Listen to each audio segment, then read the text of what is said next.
In today's edition of We're All Gonna Die, let me give you the specifics of how the North Korea situation is spiraling out of control. In the escalating game of chicken between North Korea and the U.S., North Korea is showing no signs of flinching. Pyongyang has announced detailed new plans for firing 4 ballistic missiles that would fly over Japan and land between 19 and 25 miles off the shore of the U.S. territory Guam. North Korea says the plan could be ready for sign-off by North Korean leader Kim Jong-un within a week. If he does decide to launch the missiles, it would raise questions of whether the U.S. would attempt to intercept them using the THAAD missile defense system it has stationed at Guam. If the U.S. intercepted the missiles successfully, it would make the U.S. look stronger, but if it failed, it would be a humiliating spectacle and a blow to the credibility of U.S. power. So it's not hard to see how firing missiles so close to Guam raises the stakes in the U.S.-North Korea standoff in way the North's previous ballistic missile tests haven't. Recently, North Korea has avoided flying the missiles it's testing over neighboring countries, so the fact that this one would fly over Japan is also a combative gesture. Japan and South Korea have promised a strong response if Kim fires the missiles. Okay, what the fuck are we doing? What is going on right now? This is terrifying, man. The fate of the world rests in the hands of 2 pudgy, narcissistic, spoiled brat bullies. Kim Jong-un and Donald Trump. I don't trust either one of them. They're not rational. They're not logical.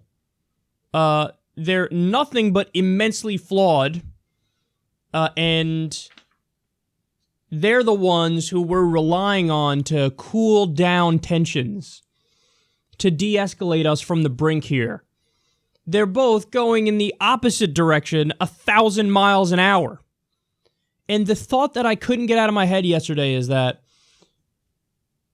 isn't this like, it almost strikes me as so selfish, you know, like all the lives that depend on there not being some sort of military conflict.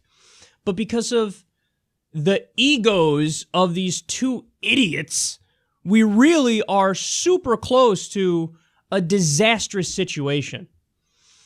So there's been roughly 83 different opportunities to de-escalate this and to be the bigger person and to make it so that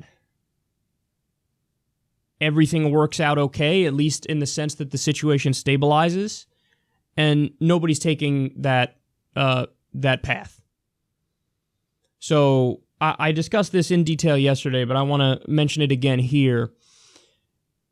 The way North Korea should be handled is obviously negotiation, diplomacy, any attempt to stabilize the situation through talks, direct or indirect, doesn't matter.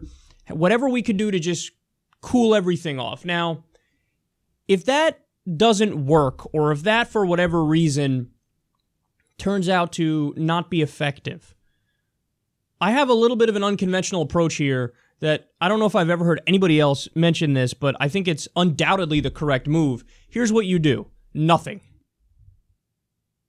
Now, again, a lot of people say, well, I mean, come on, what about the poor people who are suffering in North Korea? That's right, I feel horrible for them.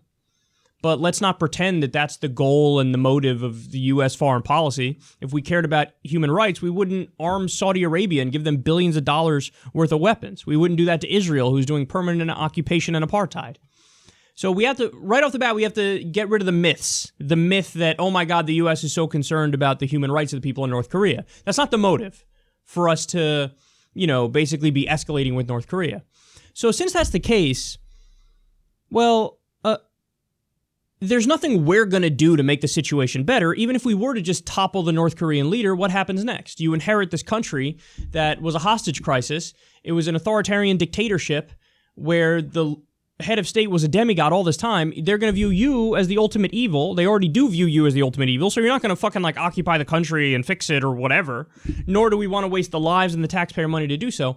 So you just do nothing. Now, again, for as bad as Kim Jong-un is, and he's horrible, he treats his own people in the worst possible way, he's not a threat to the outside world. He's just not. Deep down, he knows his country is a gnat. He knows their military budget is nearly non-existent compared to the United States. He knows South Korea is way more powerful than he is. Have you ever seen the maps at night of North Korea versus South Korea? North Korea, none of the lights are on because their fucking electric grid isn't developed almost at all. So they're stuck hundreds of years in the past. So what do you do with a situation like that? You just contain it. That's it. He's not like, oh my God, guys, quick, we need to stop North Korea because he's going to invade China soon or Japan and then try to take them over. He can't fucking do that. So since that's the case, you just have to stabilize the situation, contain the situation, and understand that, yes, he shouldn't have weapons, but if he gets the weapons, it is because he wants a deterrent. He wants a deterrent. So since that's the case, yeah, I would do nothing. Obviously, step one is negotiation and diplomacy and try to get some sort of a deal where there's a mutual understanding and you can slowly but surely open up the country more and more to the outside world. Once you get more outside influence in there, it's only positive effects because then people in North Korea realize, oh my God, look at how good other people have it and they're not as bad as the government has been telling us all this time.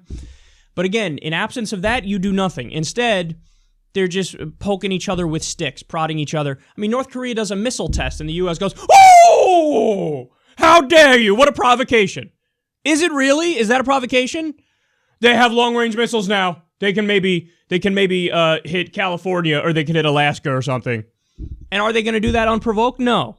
But what does Donald Trump do in response? He provokes them. We're going to rain down fire and fury with power the world has never seen before.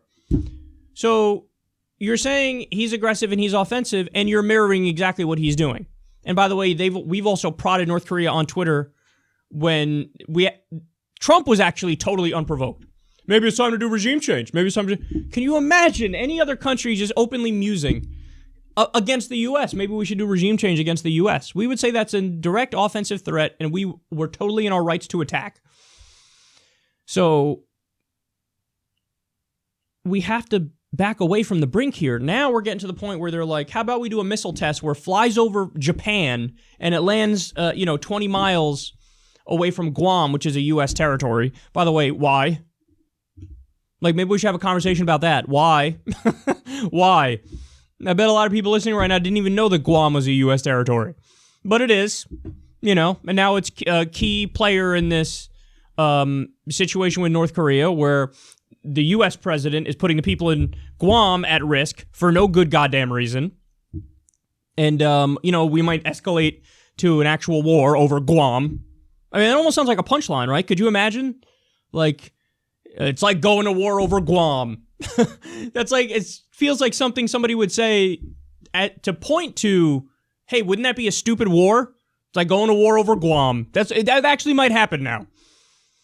So, that's where we're at. And what's Trump's response to this going to be? You really are rolling the dice. Millions of lives are at stake here. Thousands, hundreds of thousands, even millions of lives are at stake here with this stuff. So I don't trust our leadership. You got a bunch of bloodthirsty neocons in the administration. You got Donald Trump, who has no core, has no fundamental principles. When he said non-interventionist stuff, it was just to try to get elected. Now he's listening to the deep state and doing whatever the fuck they want. And then, North Korea, with all their bluster and bombast, I don't think they're at all an offensive threat, but if they're convinced that there's going to be some sort of an attempt to attack them, they will launch on Seoul, South Korea. And then it's a disaster for the entire world. So I'm on the edge of my seat here, man. This is a genuinely unstable moment.